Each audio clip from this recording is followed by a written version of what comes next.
Meet Akudo, a guy whose life started on a low note and only got worse after his father decided to be the world's worst life coach, mistreating him at every turn.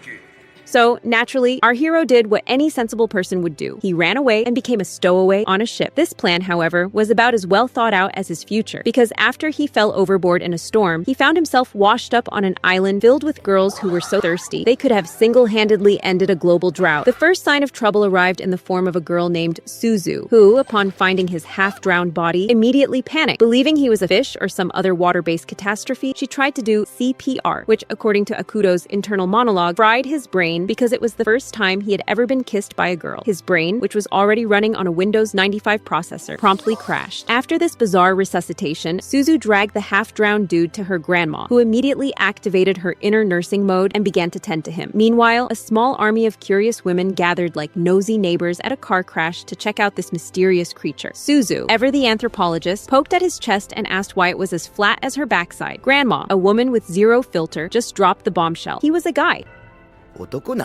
And with that, the entire village collectively lost its mind. It turned out that every single human on this island was a woman, and not a single one had ever laid eyes on a man before. When Akudo finally regained consciousness, he was beyond thrilled, thinking his titanic encounter had somehow landed him back in Japan. But Granny, the master of plot twists, hit him with another one. While they were technically Japanese, no one had a single clue where the heck this mystery island was located. Apparently, the entire girl gang had washed up there ages ago and had been stranded ever since. Suzu, in a valiant effort to be helpful, offered him a bath. The guy had barely gotten his shirt off and stepped into the water when Suzu, with a casualness that bordered on sociopathic, popped in and asked to bathe with him.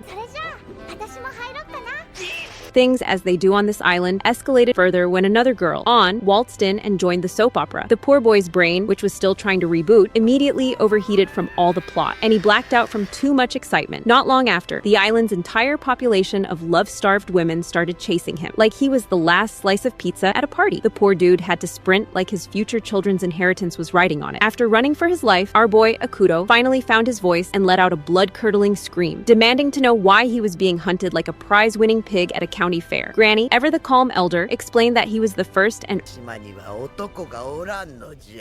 only man on the island in decades. Akudo, bless his simple heart, was flabbergasted. Now, instead of embracing the harem life like a true degenerate protagonist, Akudo decided to activate his inner Sigma male and build a boat, declaring he was going to escape this thirst trap island. Shockingly, the girls didn't even try to stop him. He was halfway through composing a Nobel Peace Prize acceptance speech in his head when the ocean, with a villainous flourish, decided to pull the ultimate plot twist. A random whirlpool grabbed his canoe and slammed him back onto the same beach he had just left. Granny, the calm purveyor of bad news, popped up again and calmly stated that leaving was kind of impossible. Hearing that word, impossible, triggered his unresolved daddy issues, because his father had always called him a failure. Determined to prove the old man wrong, Akudo went full anime montage mode and tried escaping repeatedly, only to fail again and again. He eventually came up with a genius plan after figuring out the whirlpool's pattern, but just as he was about to test it out, a massive dolphin came out of nowhere and yeeted him straight into the ocean. Suzu, the island's resident superhero, immediately dove in to save his soggy behind. She eventually dragged him out and told him that the dolphin had actually saved him from a mega whirlpool that would have sent him straight to the afterlife. After that near-death adventure, she smiled and welcomed him to Eren too, his new home. After that, Suzu went full National Geographic and explained that men once roamed the island, but then a once-in-a-century tsunami came through and Thanos snapped every last one of them into oblivion. Hearing this, Akudo had a light bulb moment and thought maybe the next tsunami would be his ticket out of this estrogen-packed prison. But Suzu quickly rained on his fantasy, telling him not to get too excited because the next tsunami was about 107 years away. Later that night, just as Akudo was preparing to clock out for the day, things took a wild turn. Out of nowhere, the island's entire female population decided to storm into his space, each one ready to claim the sacred sausage, which naturally freaked him out. That's when the village's resident old hag calmly explained that the women's urges had finally awakened, and their floodgates were wide open. So, they wanted him to do some plumbing with his pipe. But to prevent a pleasure apocalypse, Granny pulled a plot-saving idea from her ancient bag of wisdom, saying there would be a hide-and-seek showdown the next day. Whoever found him first would win the holy sausage. By the next morning, the challenge started, and Akudo ran like he hated clapping, dodging all the thirsty girls as much as he could. Meanwhile, Suzu was also chasing along, but her goal was to prevent him from being caught. As she ran, she saw An from afar, and An, who obviously didn't get the memo on what was happening, prepared to fight her again to settle their unfinished business. madness. But Suzu, ever the master of creative escapes, just used her face as a trampoline and bounced off. Eventually, the girls began closing in on him, but Suzu started snatching them away one by one. And in a desperate move, Akudo leapt off a cliff, not realizing the coast was already clear. Luckily, he grabbed onto the edge of another cliff. But just as he was about to pull himself up, he saw yet another girl waiting to claim victory. Rather than risk being clutched into commitment, he went full send into the river below. The current carried him until he was headed straight for a scenic death at the bottom of a waterfall. Seeing this, Suzu pulled a stunt double move and dove after him. But before she could reach him, a random girl with a flying oversized chicken intercepted and scooped him up. Sadly for her, he screamed because heights weren't his thing, so she dumped him mid-air like expired milk. He crash-landed in the eastern forest, which was the same place Granny had earlier warned them not to go. The local flora, which apparently preferred human-shaped fertilizer, wasted no time trying to turn him into a mid-afternoon snack. But just before he was converted into a snack, Suzu arrived again and saved his weak behind. She reached out to help him up, but as he stretched his hand toward hers, it hit him that touching her meant she'd win the hide-and-seek tournament, so he dipped immediately. The great sausage chase continued, and somehow, the unlucky hero ended up in a tree. The girls climbed after him like zombies until An whipped out some gas that knocked everyone out cold. Akudo, however, managed to yeet her into the river, and when he thought it was finally over because the sun was setting, the granny came and casually declared Suzu the winner, leaving him wondering how. Turns out he'd accidentally touched Suzu's melon earlier, when she was saving him from becoming plant food. But Suzu, bless her heart, declined because he was broke and short. She added that she wasn't going to force him and would patiently wait for him to pick the lucky lady he actually liked.